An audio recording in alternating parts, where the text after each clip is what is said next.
In this documentary, I will be looking at people's opinions and attitudes towards makeup as a whole, whilst also exposing the lack of darker shades on offer.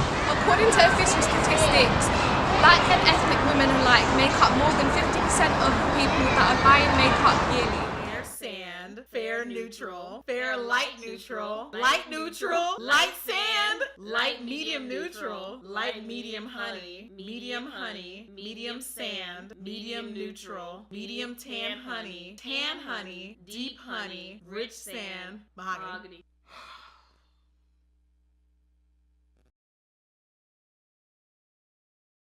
I'm not someone that's dark enough to go through the struggles that, like, the deepest shade, but, like, from what I've seen, I know that there's more lighter shades that they focus on, and they just totally forget about the dark shades completely. Like, they tend to make it, like, espresso and then 2 shades, like, and that's it. So I don't really think about it too much since I don't wear makeup that much, but in terms of, like, my friends who do wear a lot of makeup and they're more a darker skin tone, obviously I think it's easier for me since there's more lighter / medium skin tone shades rather than the darker ones. Lighter shade people, it's easy to just pick up, like, they can go into any store and just pick up the shade they want.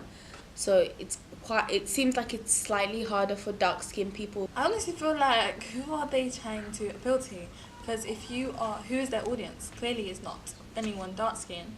As a dark skinned person, I feel like if you want your products to sell, especially within the makeup industry, it's important that it satisfies everyone, because that's how you make your profit, that's how you make your selling, and that's how you get clients. I remember the first time I went to go pick up my foundation shade.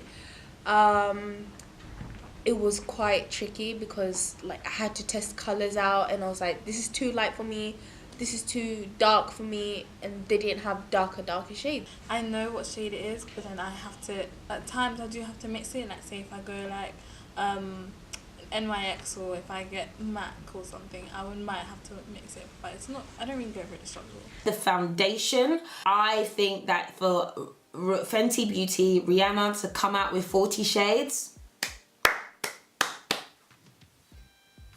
you're a real G. You're a real G, because you knew it was difficult, and that was the decision you made. You didn't take the easy road. What were your thoughts when Fenty Beauty launched with 40 foundation shades? I was like, girl! I said, what? Rihanna knows what she's doing. You see, you need someone like Rihanna, because she doesn't discriminate, she doesn't forget, she doesn't just focus on the dark skinned people or the black people, let's just say. She also wants to remember that there are white people out there with lighter shades, you know, albino people, they probably can't find their colour, and she just came with a bang. I decided to ask boys about their stance on makeup and issues in the makeup industry, as I wanted to get the male perspective. I asked boys that were not makeup wearers to see, as people that were not in the beauty community, how they viewed the issues and if they were even aware of the issues in the makeup industry. My thoughts on makeup are pretty good, but I just would expect people to use it in moderation. Obviously, if I had a girlfriend at the time and she was getting annoyed by it, obviously it would affect me, but right now it doesn't. I think it only affects people who actually use makeup. Or your girl. Society has been formed in the first place, you know what I mean? Society has been formed to keep us under, so because of that, black beauty was never actually a thing. As someone who loves makeup and wears it often, as well as someone who is of a darker skin tone, I wanted to see what shades were on offer and saw. In order to achieve this discreetly, I decided to go into the local Superdrugs and do some undercover investigating. Right off the bat, I was not surprised to see that brands had little to none dark shades on offer. The main culprits were brands such as Rimmel London, Revlon and Barry M.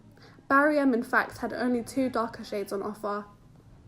However, as I did look around, I was also pleasantly surprised to see brands such as NYX, Revolution and MUA, who had a well-balanced and fair shade range. As I walked around, I saw that there was an effort being made in diversity with shade ranges. Darker skin tones are still being overlooked, and the question still remains, why is this happening, and will it ever get better?